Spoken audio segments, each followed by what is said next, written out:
Hello everyone, today we'll be taking a walk through the House of Blade. Blade, the half-human, half-vampire Daywalker, has been causing a lot of stir of late, becoming a vampire lord and blotting out the sun and whatnot. The recent Blood Hunt series shows a vampire takeover of the world, and for a minute there, we all had our hopes pitched on Blade. He'll send those nasty things jumping around the city right back home. But that didn't happen, far from it. The Blood Hunt wasn't helmed by Dracula or the Blood Coven, as if those Cenobite-likes ever could do something like that on their own. Blade did it. Let's have a moment of silence for the plotline that has Blade turning into a bad guy. And the moment's over. All we have to say to Jed MacKay, the series writer, is why? Jed MacKay, why? Well, considering his daughter Belle Brooks has been busy as well, joining hands with Dracula to bring Daddy's monsters down, and his Latvian father had some crazy plans of his own a while back, I think it's about time we looked into that curious family tree, and went exploring Blade's strange home affairs in detail. Before we get into it, a small request. Please do support our content by subscribing. It's a small click for you, but it means a lot to us. Thank you so much.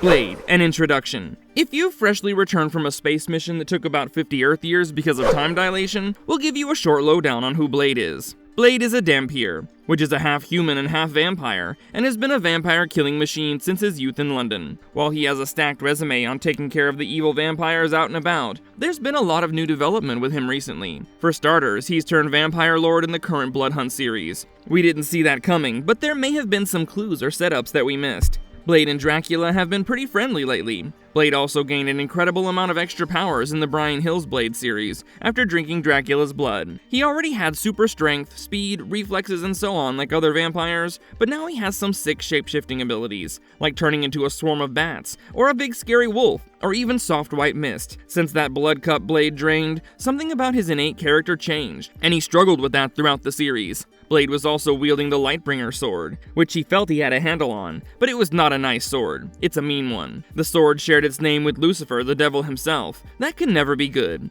Does anyone remember Deacon Frost's clone was performing a ritual on Blade in the old Bloodline series? I guess you could say there were clues pointing toward Blade becoming something different, but a totally evil guy who organizes a massive horde of super vampires to darken the earth and take it over? No one saw that coming. And making Blade a host for Varney, a first vampire apparently, who, let's face it, no one really cares about in the supernatural Marvel world. Let's just say it's a pretty iffy choice of a storyline on MacKay's part. Thankfully, the Avengers are around to deal with stuff, so it's okay. Let's explore Blade's family, which has plenty of dark and traumatic vampire stories of its own.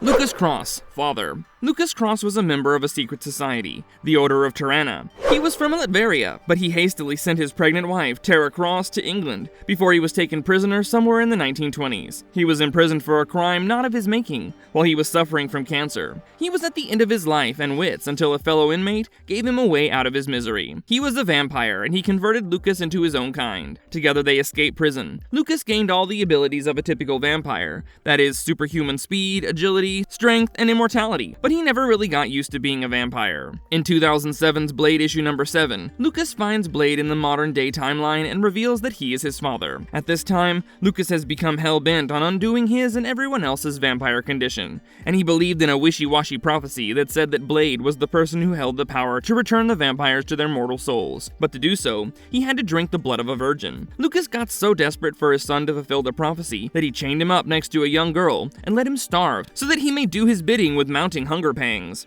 But Blade was much too headstrong and resisted temptation. He accidentally fulfilled his father's scheme, however, by feeding on the blood of the vampire priest, Draconic, who was impervious to all other methods of vampire killing, like holy water or crucifixes. The prophecy didn't turn out as Lucas had hoped, and he was devastated about what he had put his son through. Their relationship never has a chance to bud, but it would be an interesting addition to an origin story if the production bigwigs of the long-due Blade movie get their act together and make it happen.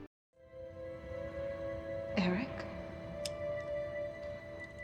Terra Cross, mother. Blade's mother, Terra Cross, changed her name to Vanessa Brooks after moving to England. When her husband got locked up, she took refuge with a brothel owner, Madame Vanity, who was from the Order of Terra. akin to her husband. When she went into labor, she faced some complications. She was desperate and in pain and sought a doctor's help. The doctor was Deacon Frost, a ruthless vampire. In an atrociously heinous act, he feasted on Terra as she gave birth to her child, who later became Blade. The doctor passed on his peculiar enzymes into the baby's bloodstream, converting the baby into a Dhampir. After quenching his thirst, Frost ran off, but Terra died. The orphaned Eric Brooks was left to be raised at Madame Vanity's brothel. Terra Brooks is resurrected as a vampire at a much later stage.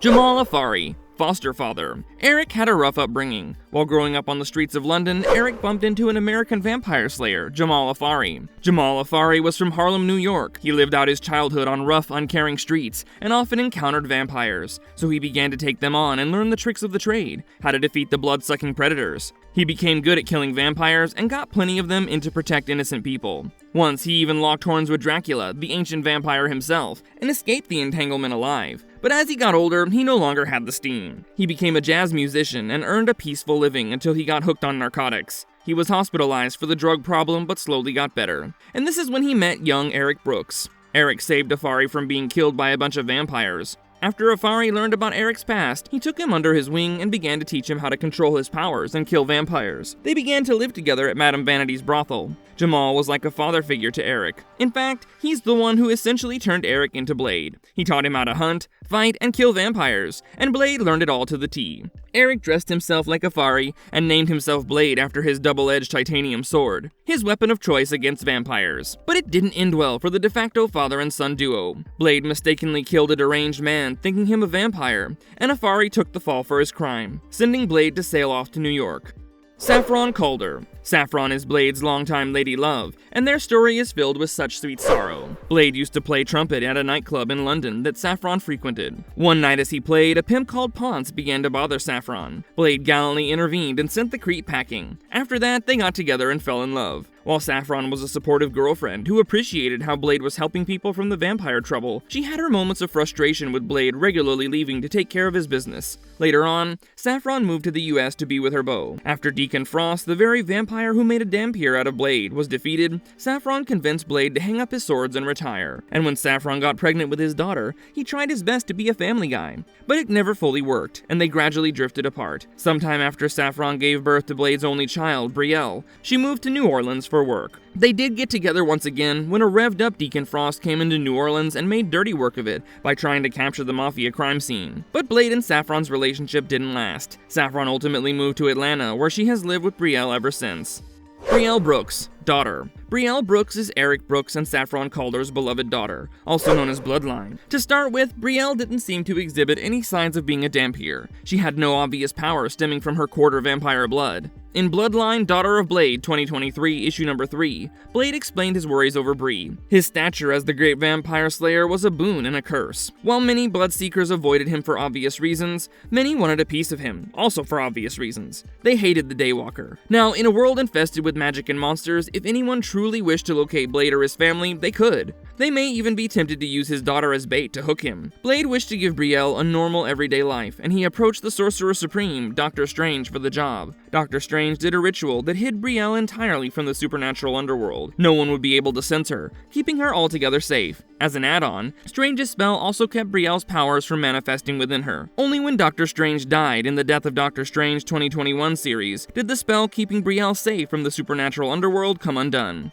Saffron and Brielle's quaint life in Atlanta came to a rude halt, as Bree's powers sprung out and suddenly there was a surge of vampires around them. Brielle was always a tough cookie though. Even without a handle on her powers or any training whatsoever, she dedicated herself to protecting her mom and her friends. Saffron contacted Blade after this, who reappeared on the scene. He began to train Brielle. They started with some basic combat moves, and Blade figured out that his daughter had inherited his super strength, speed, agility, regenerative healing, and other senses, but her powers work only at night, rendering her as ordinary as any other in the day. Bree had also taken her father's lust for human blood, the sight of which drives her to insanity, and she can only find control through hard focus or a shot of plasma from Daddy's toolkit. Blade was serious about her training, and she did well to hold her own. Under Blade's tutelage, Bree became a very skilled vampire hunter, and even joined him on many missions. Brielle later joined forces with Dr. Voodoo in Marvel's Voices Infinity Volume 1, issue number 96. Most recently, she's been seen in Dracula's Corner in the Blood Hunt series.